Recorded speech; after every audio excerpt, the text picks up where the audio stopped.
Hi there! Today we're going to be talking about how it only takes 3 seconds to imitate your grandma. My name is Steve, this is TQA Weekly, and you're going to learn how far scammers have gotten using AI to trick you into losing your life savings today.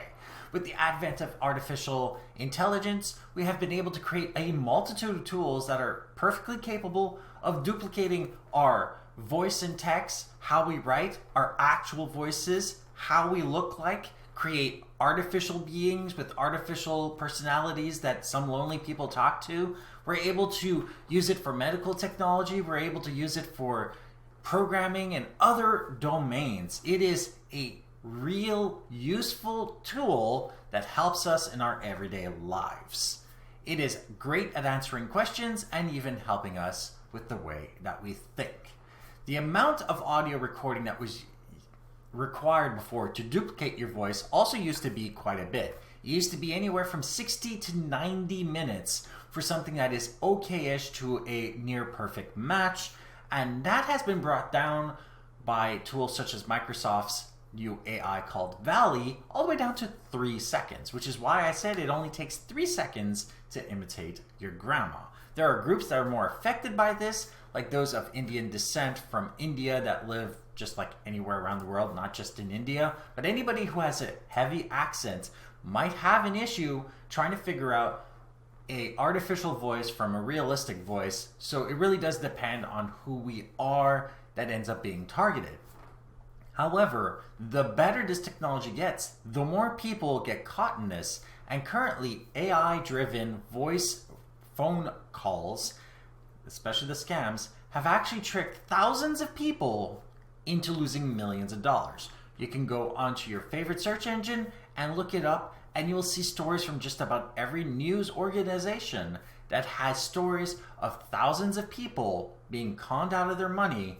And most of the phone calls usually occur like this: a family member or a friend calling you up in peril or distress, needing your personal information or money to be sent immediately, otherwise bad things will happen, and it will ask for personal information or for you to send money to a different bank account, whether they are so-called injured or under arrest or detained at the border somewhere or trapped somewhere that they were visiting but can't travel out of. Basically, what might be normal for some people but is complete nonsense for the rest of us.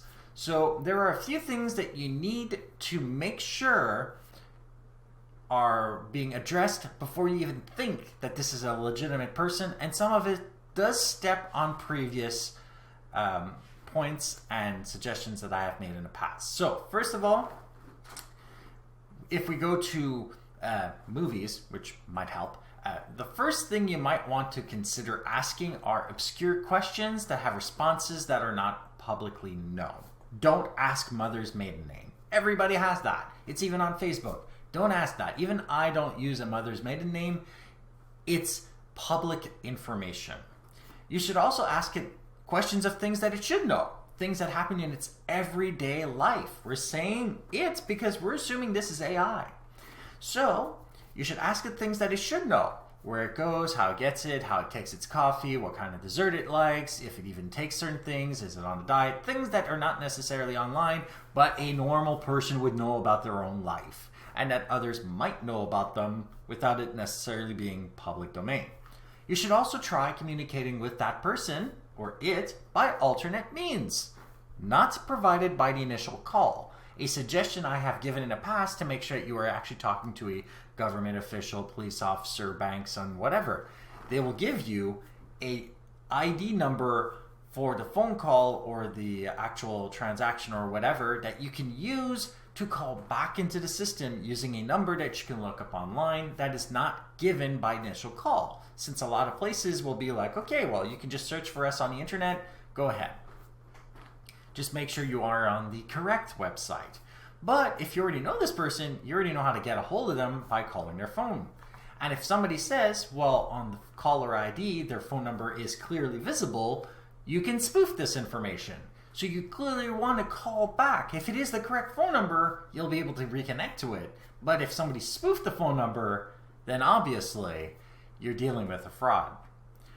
The other detail, the fourth detail, is to never provide any personal details whatsoever. Your friends and family are supposed to know when you were born, where you were born, mother's maiden names, and details like this. They're supposed to know this. They shouldn't be asking this. If somebody is asking you this information, saying they're about to die or in peril or they're trapped, hang up. They're supposed to know this information, you know?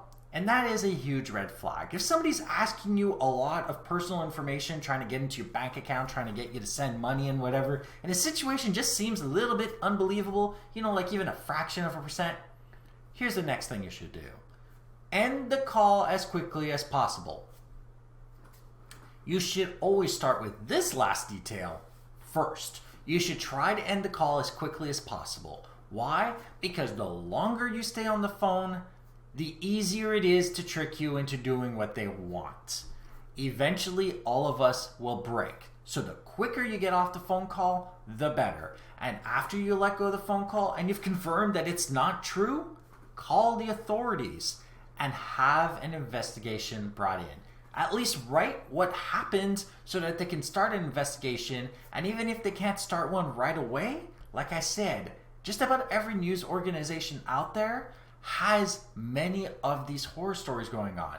If enough people report it, they'll have a kind of ability to start investigating because they'll have more and more and more details that gives us the information that they actually need in order to set forth into dealing with these groups.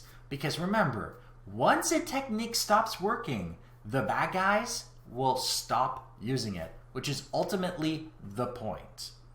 So, like this episode if you like it, dislike it if you didn't, share with those who think benefit from this, and don't forget to subscribe. And if you have any questions, comments, suggestions for topics, email me at ask@tqaweekly.com or go to my website, tqaweekly.com. You can see the show notes on this episode, past others, find other ways of subscribing, and of course use the contact form to email me directly.